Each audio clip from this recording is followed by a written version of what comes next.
यह कहानी सोहन नाम के एक लड़के की है। सोहन रामपुरा नामक गांव में अपने बूढ़े पिताजी के साथ रहा करता था। बचपन में ही सोहन की मां का देहांत हो गया था। तब से ही सोहन का पालन पोषण उसके पिताजी ने किया। सोहन अपने बूढ़े पिता की एक बात नहीं मानता, बल्कि उल्टा ही बहस करने लगता था। सोहन का यह व्यवहार देखकर उसके बूढ़े पिताजी बहुत दुखी हो जाते। फिर एक दिन, अरे सोहन बेटा, तू कहाँ जा रहा है? क्या पिताजी, आप भी ना, मैं अभी गया भी नहीं हूँ और आपने मुझे अभी से टोक दिया। कहाँ जाऊँगा मैं? थोड़ी देर बाहर ही तो जा रहा हूँ घूमने के लिए, उसमें भी है जो आपको इतनी परेशानी हो जाती है। अरे बेटा, मुझे तुझसे क्या परेशानी होगी, मैं तो बस ऐसे ही। क्या पिताजी, आप अब कृपया करके कोई काम मत बता देना। पूरा दिन आपके काम ही खत्म नहीं होते। मुझे भी तो अपनी जिंदगी अपने तरीके से जीने दोगे कि नहीं? ऐसा सुनकर सोहन के पिता बहुत ज्यादा उदास हो जाते हैं। अरे बेटा, मैंने तुझे आज तक किसी भी काम के लिए रोका टोका है भला? तू ही तो मेरा एक इकलौता बेटा है, मेरे बुढ़ापे का सहारा। तेरी माँ के मरने के बाद अब तू ही तो है मेरे दुख और सुख का साथी। अरे पिताजी, अब आप फिर से शुरू मत हो जाइए। मुझे पता है ऐसी ऐसी बातें करके आप मुझसे सारे काम करवा लेते हो। चलो आप बताइए, क्या काम था? बेटा, मैं तो बस यह बिजली का बिल आया हुआ था। तू बाहर जा रहा है तो मैंने सोचा कि तू बिजली का बिल ही भर देता। मैं तो अब बूढ़ा हो चला हूँ, मुझे इतनी देर तक बिजली का बिल भरने वाली लाइन में खड़ा नहीं हुआ जाता। अरे पिताजी, आप भी ना। अरे मैं नहीं जा रहा, आज नहीं, मैं कल या परसों में जाऊंगा। और आप भी मुझे बार बार काम दे दे के परेशान मत किया करो। ये छोटे छोटे काम तो आप भी कर लिया करो ना। मेरे बस की नहीं बेटा इतनी धूप में लाइन में लगना। मैं जा रहा हूँ। अच्छा भला मेरा मूड था, सारा खराब कर दिया। हाँ। ऐसा कहकर सोहन घर से बाहर चला जाता है। सोहन की यह सब बातें सुनकर सोहन के पिताजी बहुत ज्यादा दुखी हो जाते हैं। हे भगवान, तूने एक ही तो बेटा दिया मुझे, और वो भी मेरी एक बात नहीं सुनता। अब भला मैं इस उम्र में कहाँ जाऊं? चलो कल मैं ही जाता हूँ बिजली का बिल भरने। यह लाट साहब तो जाने नहीं वाले। सोहन ज्यादातर घर से बाहर ही रहता। वह बाहर का ही खाता पीता, घूमता और खूब मजे करता। उसे अपने बूढ़े पिताजी की जरा सी भी फिक्र न थी। फिर एक दिन, अरे पता नहीं ये सोहन कहाँ चला गया, सुबह से ही गायब है।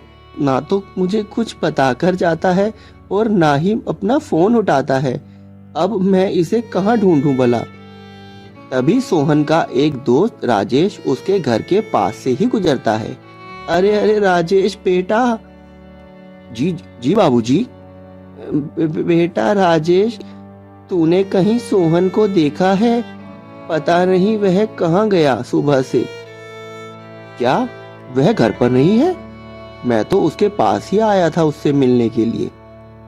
नहीं बेटा, वह तो सुबह से ही गायब है। पता नहीं कहाँ कहाँ चला गया। मुझे बहुत परेशान कर रखा है इस नालायक ने। बाबूजी, आप चिंता मत कीजिए, मैं जाकर अभी देखता हूँ। मुझे अगर वह मिला तो मैं उसे घर भेज दूंगा। हाँ बेटा, उसे कहना मेरी दवाई खत्म हो गई है, तू लाया नहीं, उसे याद दिला देना बेटा। जी बाबूजी। ऐसा कहकर राजेश वहां से चला जाता है। फिर राजेश को पता चलता है कि सोहन तो गांव के बाहर वाले मंदिर में गया है। वह उसे ढूंढते ढूंढते मंदिर में ही चला जाता है।